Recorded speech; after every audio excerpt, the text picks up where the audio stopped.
do not always have to have an attorney. Just like you don't always have to have somebody do your taxes, just like you don't always have to have somebody deal with a medical problem or a symptom that you're having.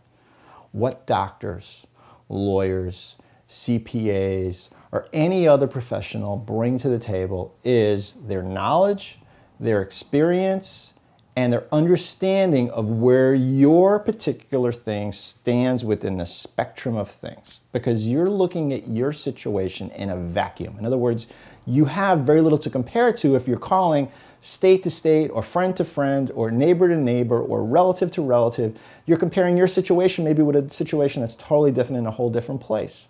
Within the idea of being charged with criminal charges in a state, you need to know, number one, what you're facing and how that's going to affect you. And you being a person either that has a certification, that wants to get a certification, that has a professional license or doesn't have a professional license, that has a job that's in jeopardy. Are you facing felony charges, misdemeanor charges, just violation charges, or do those particular charges, if they're drug or alcohol related or otherwise related to a theft of something, would that result in your having a specific problem in your life? Because we're not just talking about everybody, we're talking about you specifically. And that's why it's important that the attorney gets to know your situation, who you are, where you're coming from, and where, more importantly, you're going to in the future.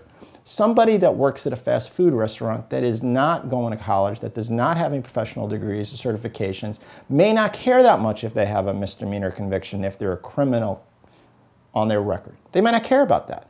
A person that has stuff to lose in the future, that's huge.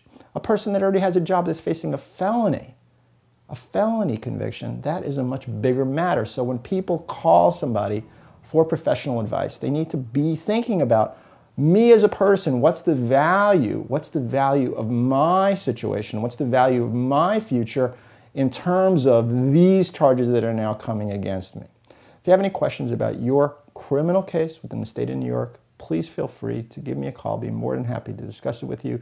This is what I do.